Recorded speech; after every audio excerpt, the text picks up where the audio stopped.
Hello guys, good morning. Today we're gonna be making a little bit of a educational video, right? I'm gonna be teaching or talking about the way that I apply what I've learned with ICT's mentorship on YouTube, the way that I apply some of the concepts that he teaches and he uses, and how I look for those concepts and apply them on a daily basis on the market, right?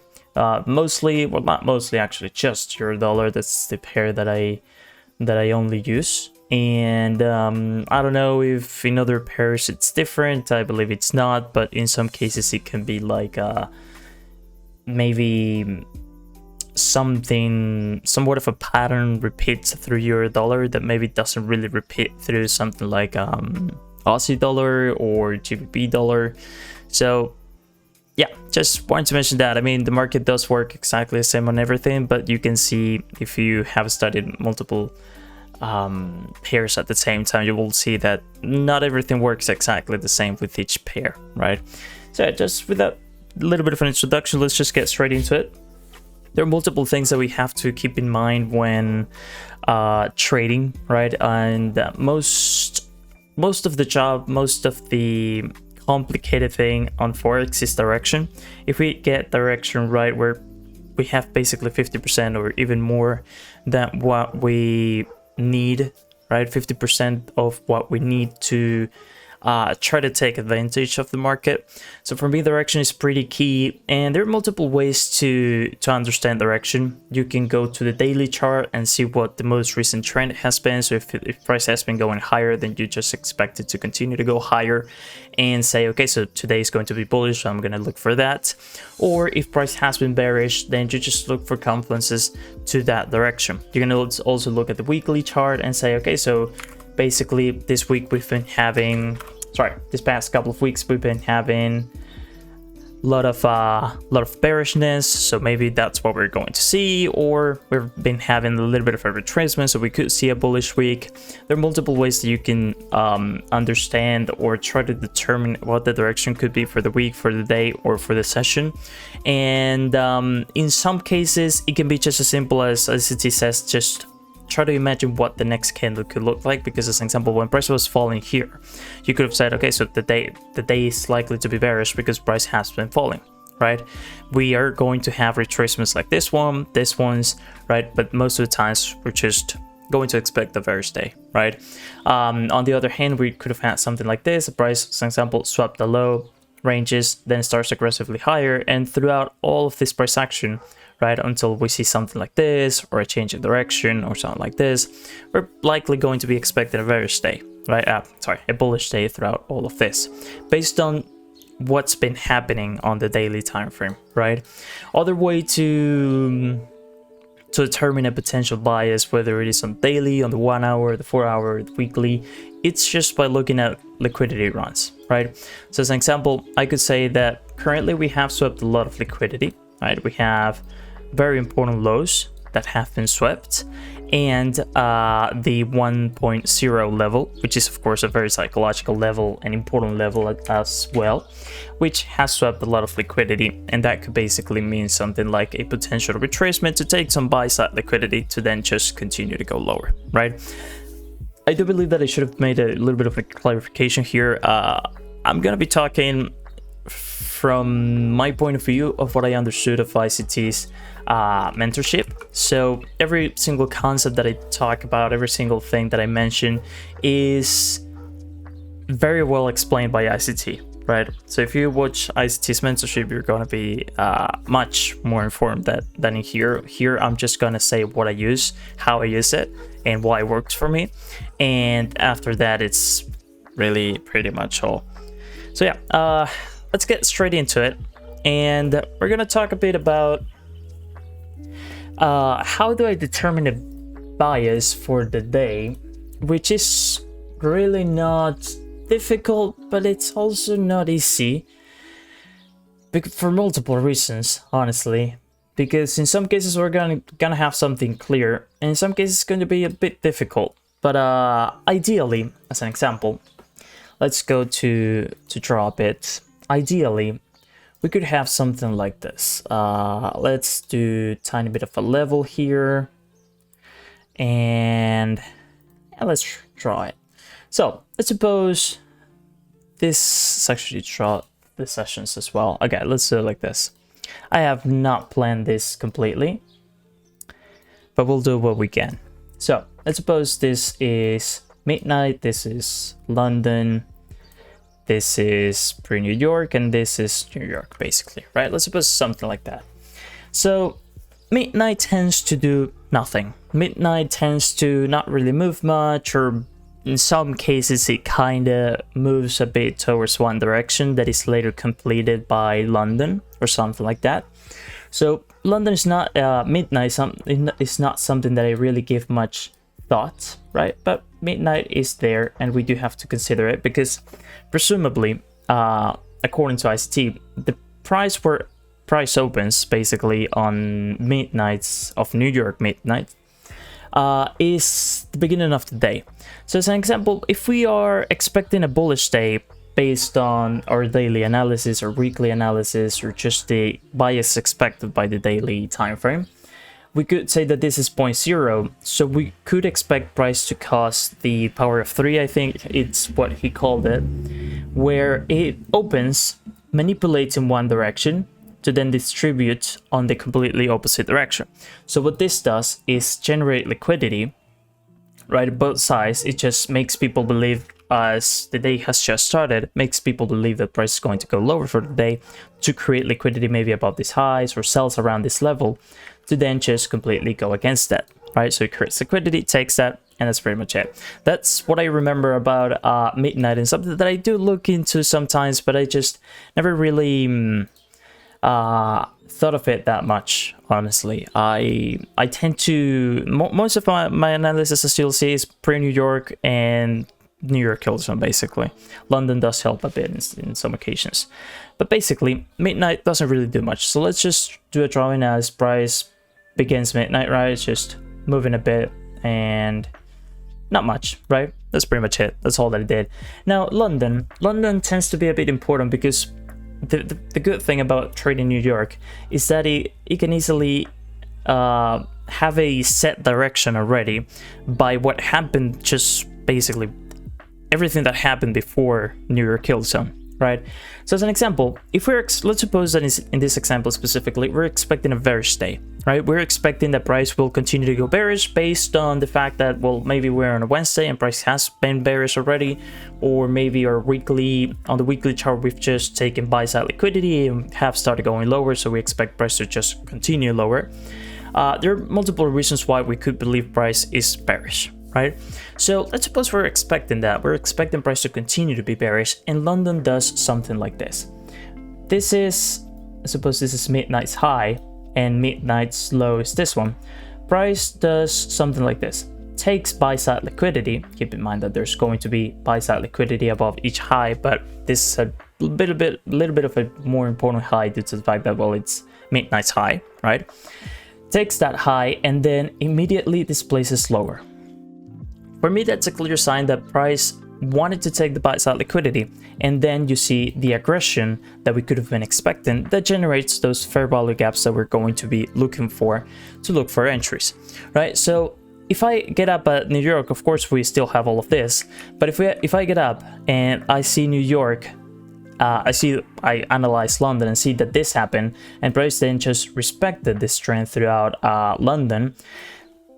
For me, that's a pretty clear direction, right? Can it go against that? It definitely can, right? Because as an example, most of the times you're going to see that price takes buy side liquidity, as an example in this case, to then just take the sell side, right? The sell side liquidity, and then it just completely changes direction. In some cases it's close, as in the example that I've just drawn. In some cases it's pretty far, as an example could be around here. We get a retracement or a range through pre-New York.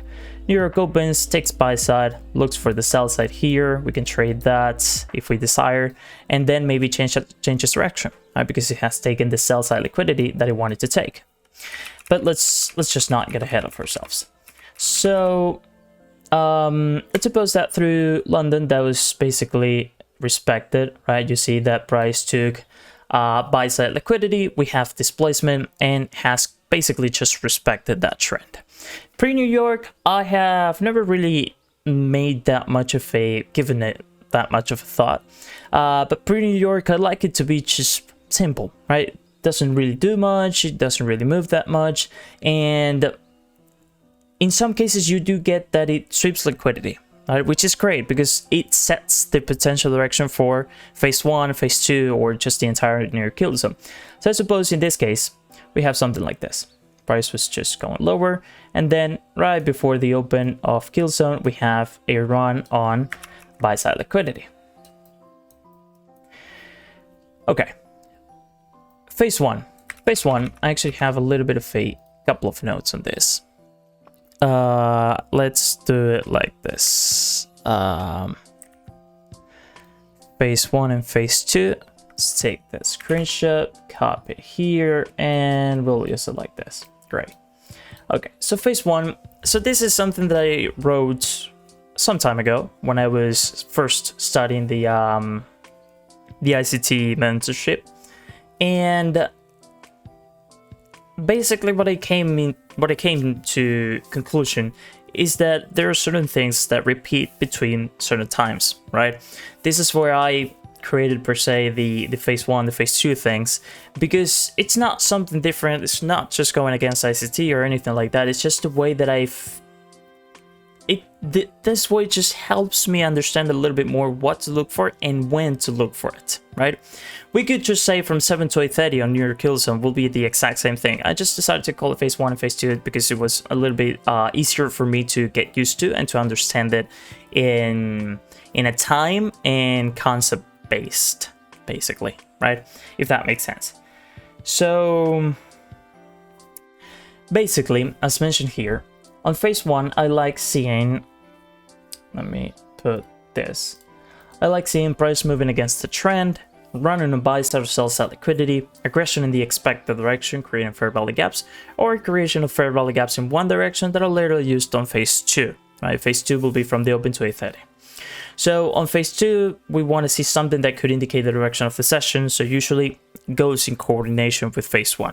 In some cases, sure it can go against the trend entirely. I don't think we have an example. I will be showing examples in a bit. But basically, I don't really think we do have that. List on the couple of ones that I've chosen. So it retraces into phase 1 fair value gaps. This is something that I've seen a lot. In some cases, it goes against the trend because it's manipulation. It runs on stops or just aggressively creates fair value gaps that are literally used basically through the session, right? So on phase 1, I like to see not necessarily everything, but the more that you see that work with your analysis of what happened through London or your daily, weekly analysis, the better, right? Because as an example, this could be completely insignificant for me. If phase 1 begins, right? Phase 1 begins, takes a high, immediately displaces lower, session begins, trace against the trend, tiny run on liquidity, phase 1 fair value gap, lower time frame entry, and that for me is a pretty good trade, right? That for me will be an ideal setup without really worrying about what happened before, right? Due to the fact that we have, so the way that I trade it specifically, I just want to see a run on buys or sells at liquidity to then of course price should create displacement. If it doesn't create displacement, there's really not that much that I can do about it, right? But if it creates displacement, this 5-minute fair value gap or 15-minute fair value gap is something where I could look for entries, right? In the lower time frame, I'm just going to look for the exact same thing to occur, which is basically just a 1-minute fair value gap, right? Entry and target sell side liquidity in this case, right? But let's just go step by step, right? Okay, so phase 1 begins up to 8:30. Let's suppose it's around here. We have, well, pre-New York has basically swept this buy side liquidity, so it has already done that that phase 1 run on buy side liquidity. Immediately displaces, tiny bit of a market shift. I don't really think it's necessary based on what I've seen so far that that it market shifts or anything. It's what is actually important, the run on buy side liquidity or the run on stops, and then the immediate displacement. If I don't see that, well, I don't really have much to use here, right? And then price trace into it, lower time from displacement, lower time from entry, right? But again, I don't trade on phase 1. I tend to trade from phase 2 and ahead. So let's just go with that. Let's suppose we have something like this, and session begins here.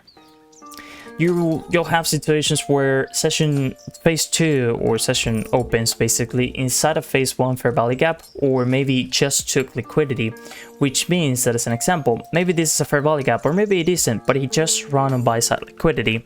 And for me, that could be enough to look for lower time frame entries. So at that point, I could be already on the 1 minute just looking for this to happen, to trade that, and just basically have the entire session's range on my favor, right? Or on my trade, basically, right?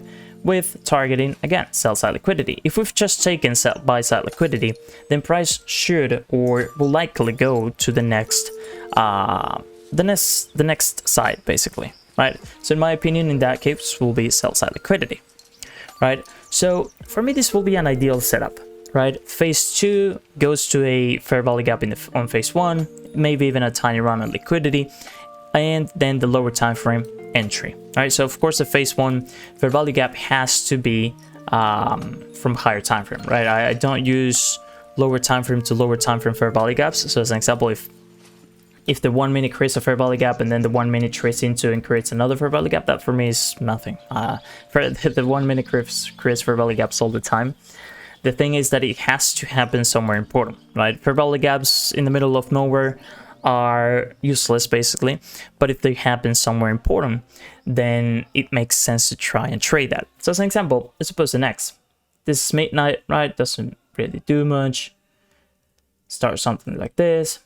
London goes against the trend, sweeps liquidity, and then immediately displaces. Fair value gaps are respected, starts going a bit higher, more fair value gaps respected, and pre-New York, I suppose it ranges, doesn't really do much,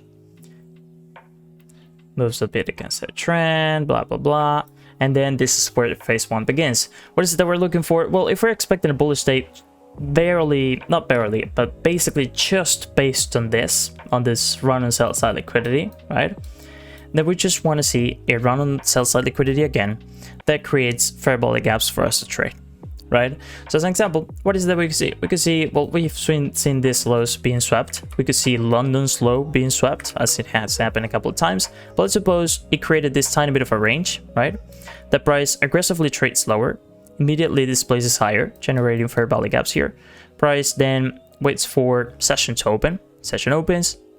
Lower time frame, sorry, not lower time frame, session basically trades into a phase 1 fair value gap, or phase 2 trades inside a phase 1 fair value gap. Displacement in the lower time frame and lower time frame entry. Right, looking for what? Well, we could go for this, maybe for previous day's high, or if we were selling previous day's low, if it hasn't been taken just yet, right? Those are really good targets, because if you're expecting price to continue bearishly or continue bullishly, the previous day's low or high should be taken, right? Just to continue with that trend at the very least, right? Or to just look for buy side liquidity. In this case, could have been this, and if we would have had anything to the left, maybe in the 5 to 15, that could have been a good scenario as well, right? So let's just go to the key points of this. What is it that I look for on a session? Let's just go with pre-New York. Let's suppose we have something like this in pre-New York. We have a bearish trend. Phase 1 begins, goes against the trend, takes buy side, displaces, session opens, trades inside a phase 1 fair value gap, lower time frame execution. That's an entry. Why was I looking for sales here? You can see the price has been going bearish. Maybe through London we had something like this. Let me actually show you. Maybe London did this. But maybe we had something like this. Had some liquidity before that, right? The price here swept and displays lower, right? Fair value gap continues lower. So for me, that's a bearish direction. But in some cases, we don't really have much from London, so we don't really need that much from London either, right? If I see phase 1 running higher, taking buy side, and immediately displacing lower, then for me, it's a really good indication to try and buy. What I'm trying to show here is that most of the cases, I don't really need more than that. I just want to see a high or a low being taken, and after that, we just take the entry. So, no, hold on. Let's suppose we have something like this. Phase 1 takes a high. It has to displace because it generates the fair value gaps based on what? Then run on buy side liquidity. Trace inside it. Why do we wait for that extra confluence? It's like waiting for, I don't know if, well, maybe, probably, you're familiar with the risk entry against the confirmation entry. Risk entry will be just taking this 5-minute. Confirmation entry will be waiting for a lower time frame confirmation, right? Basically, we're not taking already the 5-minute because we just want to wait for a little bit more confirmation, and the lower time frames are pretty good for that because, well, they tend to repeat exactly what happened in the higher time frame, just in less time and in a little bit of a compressed manner, and that also allows us to have a tighter stop loss that can allow for a better risk to reward ratio, right? What are we going to target? Again, we can target previous day's low, or maybe we have London's low around here, right, that we can target. London's high and low are really good for targeting, right? So that's something that for me is really cool. On the other hand, this is what we could have: aggression lower on phase 1, displacement after sweeping sell side liquidity, fair value gap, session opens, lower time from entry, continuation. This is my ideal setup, right? We see something clear happening that shows the potential direction for the day, and it just happens. It just works out, right? So leaving that behind, let's go into a couple of examples that I have selected, and we're going to use both 5 and 1 minute. Although from the 5 should be more than enough. So this Friday, right? I already did a little bit of an analysis of this week, so you can see that video as well to help you a bit more of why we could have expected a certain thing. But let's look at this per section only, right? Hold on, I don't need that, and we'll use this. Okay, so what is that we have here? This is London. The green box is London. The pink box is basically New York. We have London basically is going bearishly. We do have a tiny run on liquidity here. Displacement. There's a fair value gap in the 5-minute there that's respected. Continues going lower. We have another fair value gap here, respected, another fair value gap here, respected, another fair value gap here, respected. Runs on buy side liquidity through pre-New York. This is all of this is what I call pre-New York. Then what more displacement. Wasn't mitigated, honestly. More displacement. Tiny run on liquidity. Displacement. Continuation of the trend. More displacement, mitigated there, etc. Right? Based on all of that, what is it that we are expecting? So let's go back. What did London do? London begins soon after a tiny bit of a high has been taken, displays lower, and London basically trades inside that fair value gap and basically starts creating aggression lower, creating fair value gaps to the downside that are respected. All right, respected. That's pretty much it. London finishes here with a tiny bit of a retracement. Some fair value gaps higher. Maybe we have something to the left that we could look into. That could be maybe a potential buying scenario. But what happens really? Keep in mind that we start trading from phase 1 at the very least, right? Or from the beginning of the New York kill zone. So we're not really interested in what happens. We're not going to be trading what happens to the London. We're going to be interested in what happens because it can give us a direction. So London, basically, after sweeping high through midnight, basically, it just respected a trend and created fair value gaps in that direction, right? What is it that we have through pre-New York? Pre-New York takes a high, takes 2 highs, and then what does it do? Displaces lower. Maybe there's a 15-minute fair value gap around here that I'm missing out on. We're gonna avoid it, doesn't really matter. Thing is that it creates more and more fair value gaps that are later traded into, right? There's a fair value gap in here. So what happens through phase 1? It took a couple lows, takes a high, sweeps liquidity. What does it do immediately after? Not run liquidity. It displaces slower, creating fair value gaps in the 5-minute. Now, I want you to check the timing here because it's very important. This candle here is session, right? So you can see it down here, 8:30, right? See it there, 8:30. That's where session opens. So why am I mentioning that? because we have phase 1 sweeps liquidity, maybe mitigates a 50-minute fair value gap. Again, we're not going to check that, but probable. Creates fair value gaps that are traded into. What does phase 2 kind of does? Tiny run of liquidity here, and as soon as it begins, creates fair value gaps. If I remember correctly, ICT hasn't made that many videos on Forex, but the ones that he did in Forex, I do believe he traded just based on the 5-minute, and I'm not entirely sure how the indexes worked. I don't remember if he used the 5-minute as well as, say, execution method.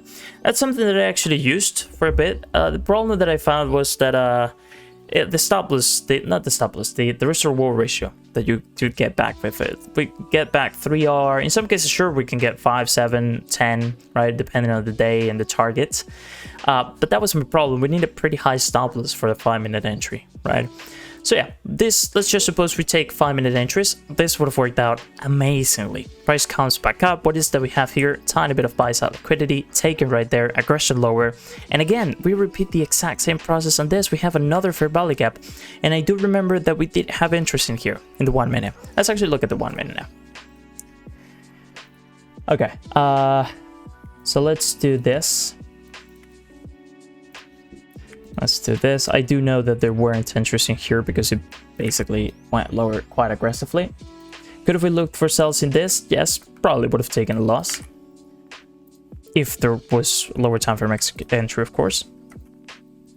And let's look at it. Okay, so session begins on this candle here. Let me put it like that so we don't get that much. So what happens? Mitigation of phase 1 fair value gap, tiny run of liquidity above this high.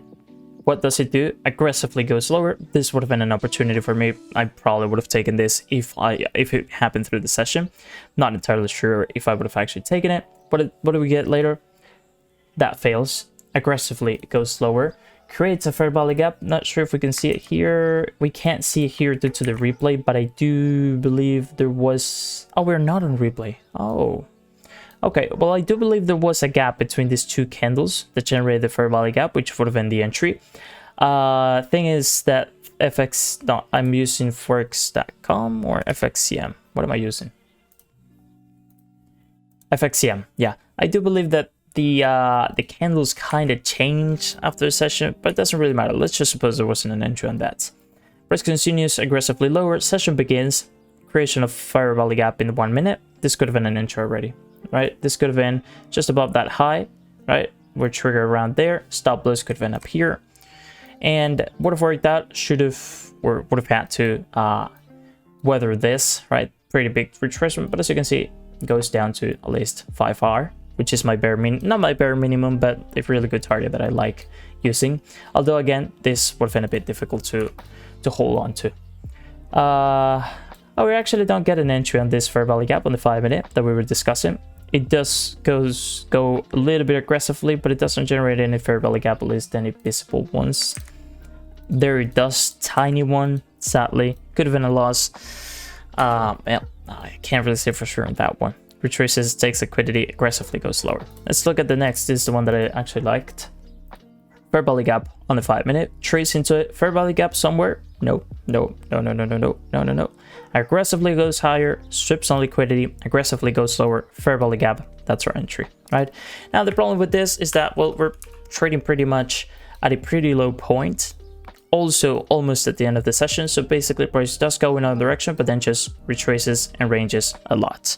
Right, so in that case would have not been a really good entry, but as you can see, the pattern does repeat, right? The pattern does repeat.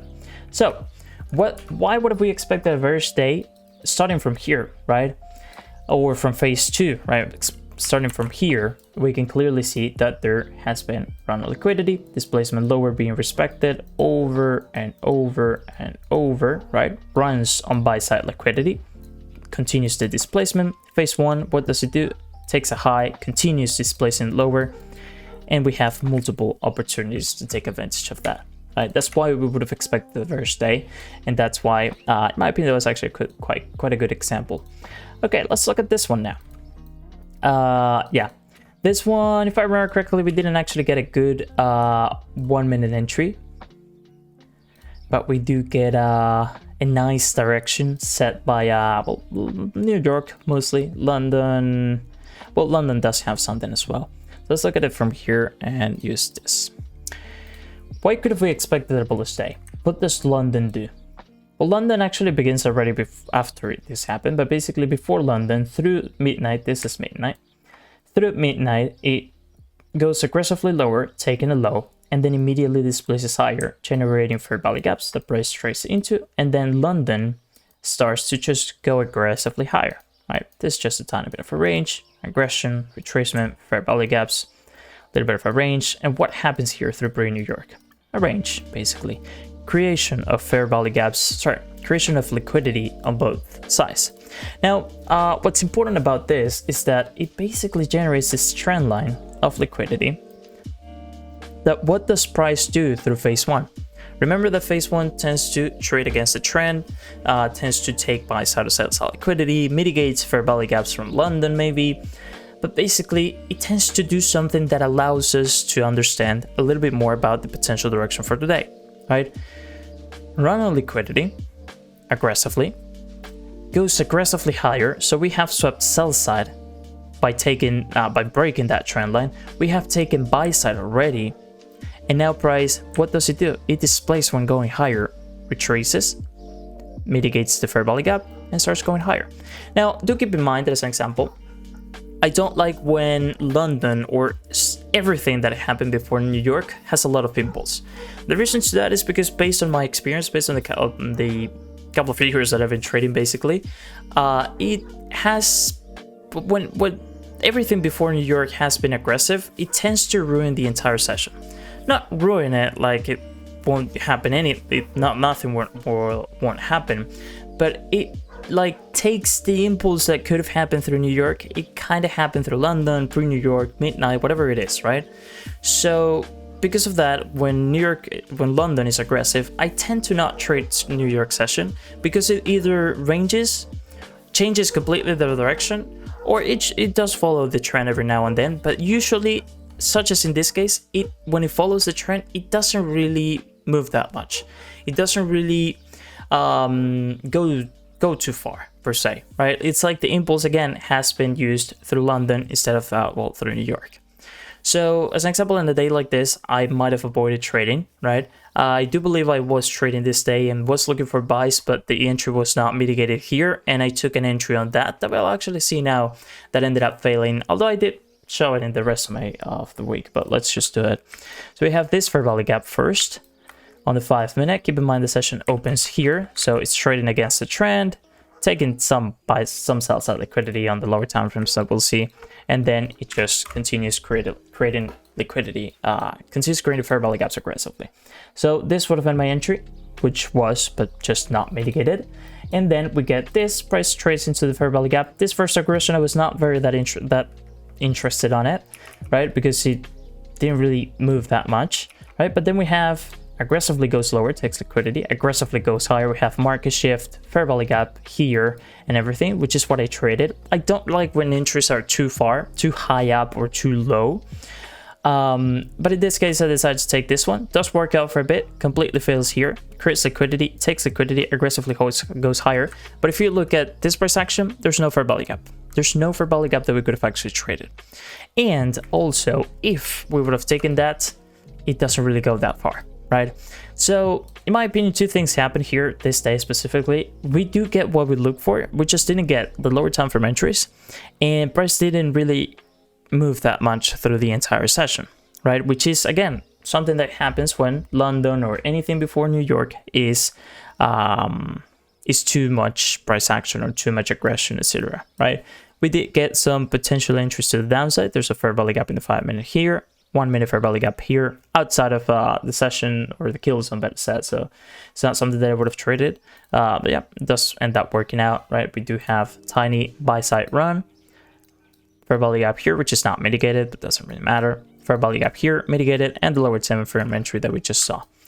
And again, New York tends to go against the trend when he has happens something like this, which is a shame, but well, it is what it is, you know. Let's go to the next example, and this is it's not a great example due to the news, but I did want to show how we could have definitely known that the trend or the session could have been bullish, and it's mostly because of London.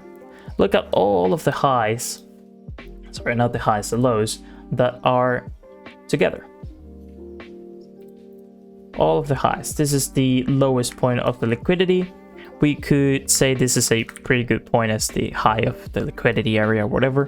What does London do? Creates a bit more liquidity, aggression, creates more buy side liquidity as well, of course, because the buy side, keep in mind that it's not being taken from here, has been taken from here though, right? But from up here it has not been taken. Aggressively goes lower, aggressively goes higher. Immediate, you can see how the immediate displacement happens, right? Fair value gaps all over the place are later again creates more, respects, creates more, respects them. Basically clear direction that ends up working out. It's just that, well, news kind of ruined the price action, and after that I'm not really interested in trading, but I do believe there were some opportunities to take advantage. Also, let's actually look at the 1 minute, because you can see that there's a tiny bit of liquidity there. See how there's equal lows here. Price takes that, session opens, and as an example, this could have been a way to take something in the lower time frame, but of course, again, news. Or this could have mitigated a 5-minute fair value gap, which I don't believe we had in that area. Okay. We kind of do. I don't like using fair value gaps that have been mitigated already, because this one has, right, by this. But I saw ICT using them anyways. Oh, but hold on, we actually do mitigate this. Okay, see?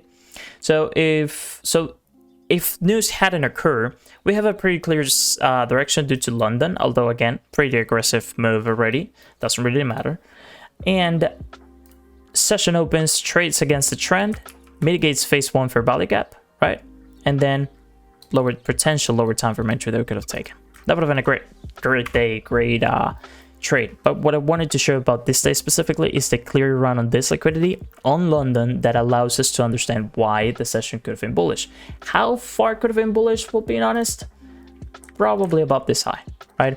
Because the high that it went to, see, it's like trying to go all the way up to this high. My opinion, possible, sure, due to the aggression that we're seeing, the fact that, well, price is clearly bullish. But I don't really like going to targets that far through a session, basically. But, well, would have worked out in this case, so great. Okay, let's continue. Little bit of a messy price action on this one, but it does work out the way that we could have expected it to. What do we have through London? I think this one does need a little bit of an extra analysis. Let's look just at London for now. Okay, I'm gonna do what ICT does. What is it that you see right now? I'm gonna show, of course, in a second what I wanted you to see, but just try to understand why we could have expected a bullish day, and maybe as well why we could have expected a bearish day, and how then we could have actually determined, well, basically the bullishness of this entire thing, right? Of course, again, direction is set by run on liquidity, and then displacement on higher time frames, such as 5, 15 minutes, and price just respecting those fair value gaps. So, okay, let's see. What is it that we have all around here? A lot of price just ranging, aggressive, mitigation, mitigation, mitigation, mitigation. A lot of rejections, displacement here just generates more and more liquidity. And what does price do immediately? Not immediately. It tends to do it aggressively. I mentioned it a couple of times that when prices just has a level and it mitigates it, at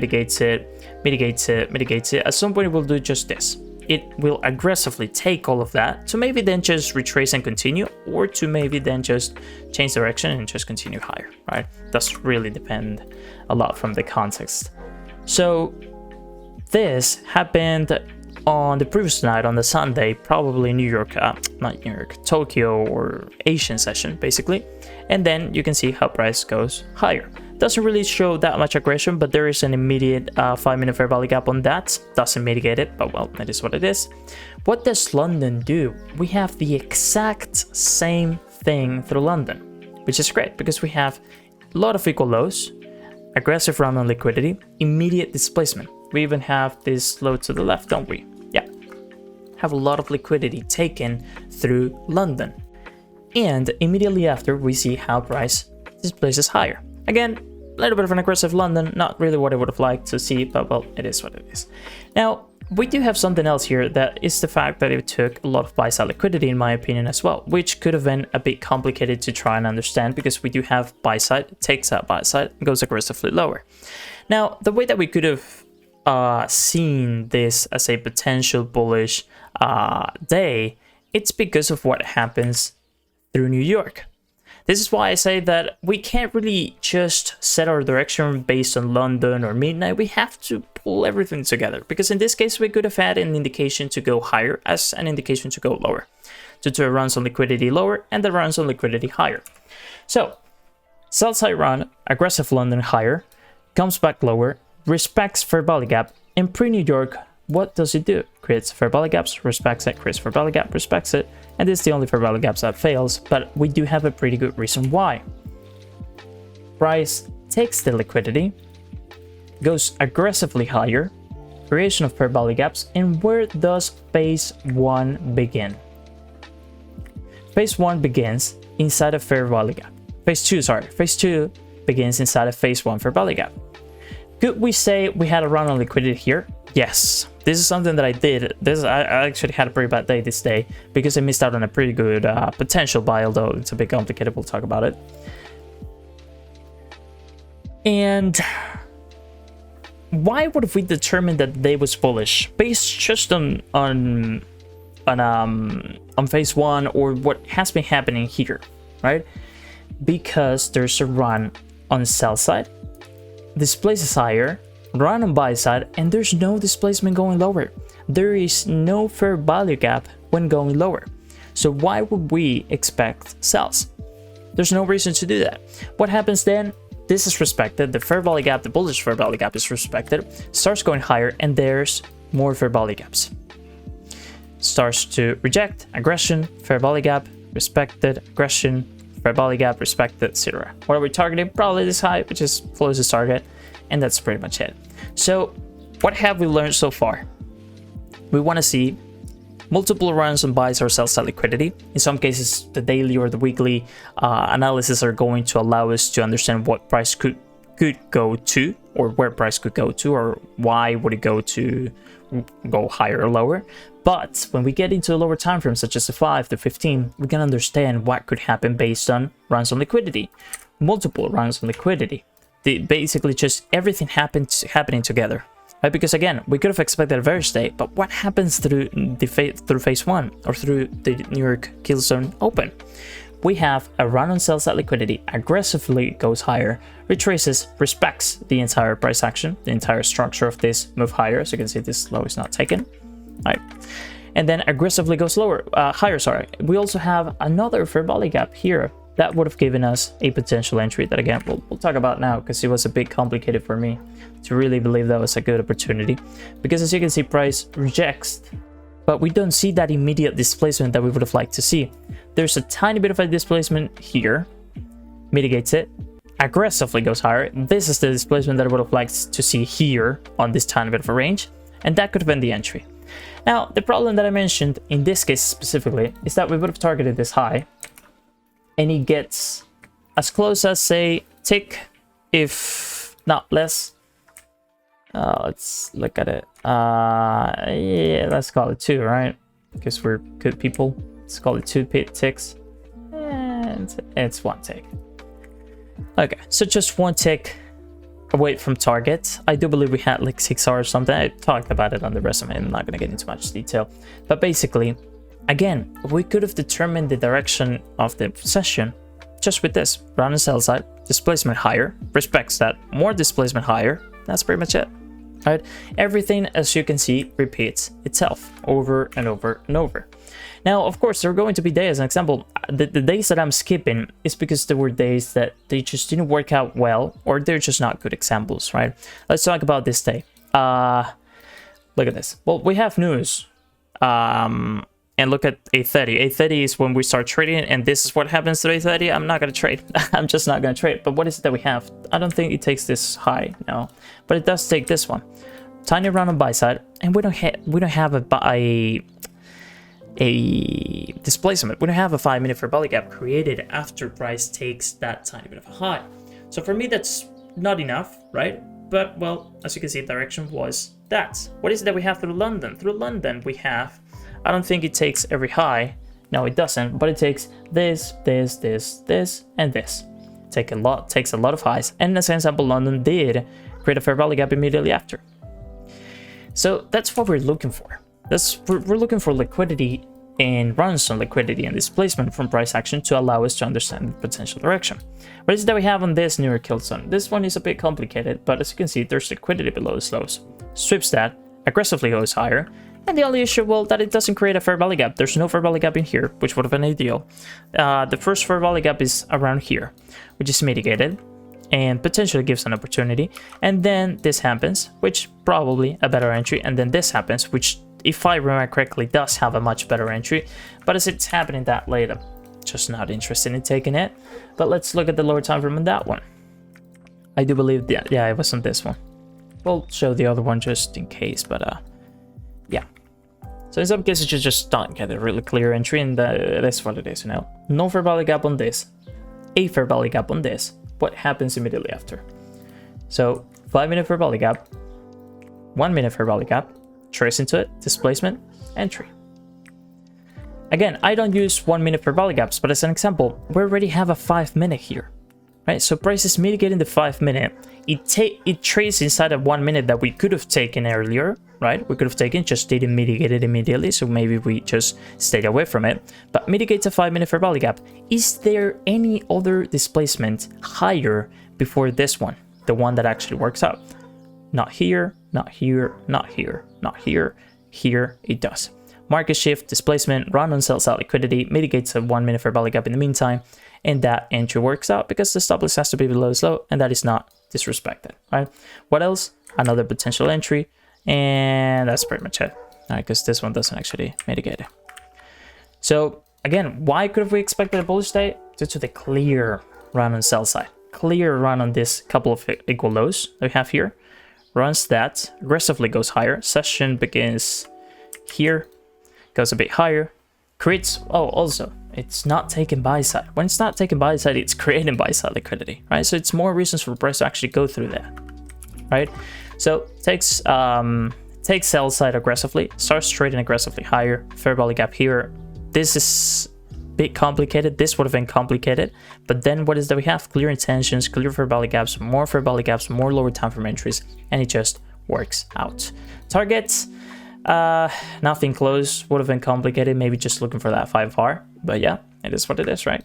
So as you can see, there are days where it's a bit more complicated. It doesn't, the displacement might not happen immediately after, or we just don't get any clear direction, and then we get days like this, because this was awfully beautiful.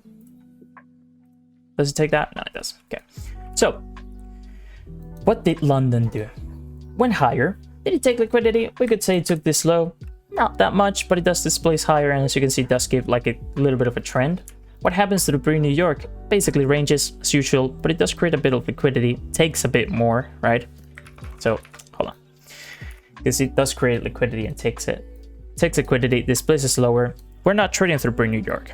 This could have been a potential sell through phase 1 if we traded that, right? Because phase 2 begins here. But basically, what happens through phase 1? Bit higher, bit lower, aggressively higher, sweeps all of that liquidity. Aggressively lower. Do we have displacement right after a round of buys out liquidity? Yes. Are we expecting a reverse day? Could have we been expecting a reverse day? I mean, based on this, sure, right? This is just a retracement to continue to go lower, right? Overall, sure, we could have said that we were expecting a reverse day, right? And what does it do? We could have taken this just like that. Just like that. It's already a really good entry. Let's see the risk to reward ratio.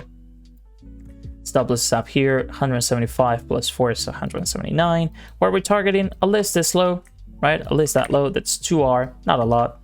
And if we would have gone for the 5R, do we get it? No, because price, I believe, retraced from that, right? Do we get a better 1 minute entry? We definitely do. Problem was session here. I do believe session actually opens a bit late, but not entirely. Okay. 5 minute fair value gap creates 1 minute fair value gap. This could have been the first entry. Stop loss up here, doesn't fail. and then session opens here. Liquidity takes that, displaces lower, potential entry, stop loss up here. That's a much better entry. A bit complicated due to, well, it's basically based on the 1 minute. We're pretty close to the 5 minute either way, right? But we've basically basing everything on a run on 1 minute and the 1 minute displacement, right? Again, basing ourselves on this, on everything that happened before, we do have good confluences, which is just a bit complicated. What have we got in 5 hours before this? Definitely. So this was a much better risk to reward ratio. Could we gone further? Yes, definitely. And that would have been potentially 8R, if not more. I do believe we get actually another entry later on. There's also what I call phase 3, which is just the continuation of the trend, which will be this potentially, yeah. But I don't really use the concept that much. It's just like, if the trend has been set already, you just follow that, right? There's a trade inside that? Not really. So let's just look for the lower one. So this is a 5 minute fair value gap.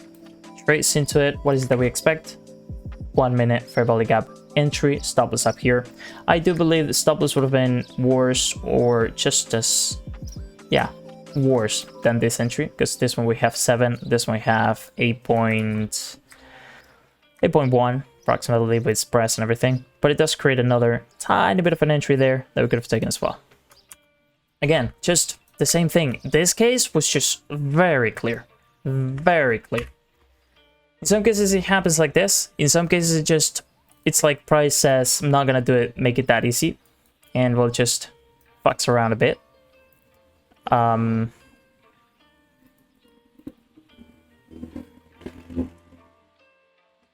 Let's look at this, because this one doesn't look cool, but I do believe there was a somewhat clear direction.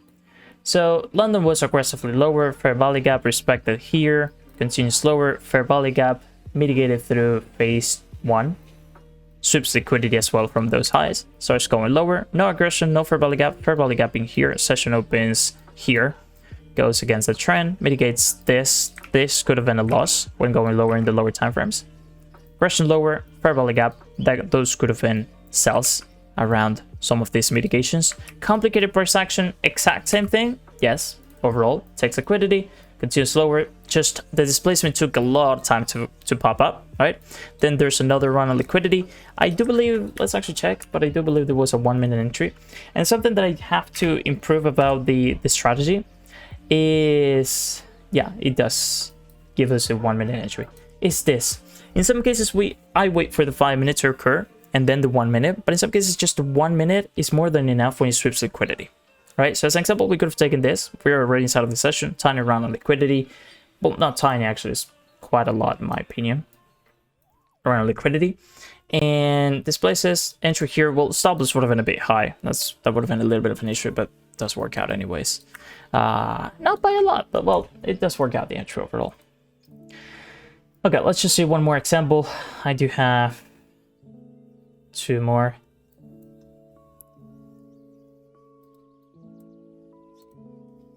Okay, London sweeps buys out liquidity, displaces lower here, respected, more displacement there.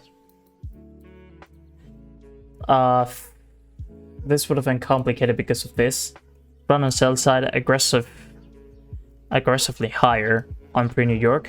Now, phase 1 begins right after a couple of sweeps on buy side. Displaces lower, respects that displacement, continues lower, more and more displacement. Session begun on this candle, yeah.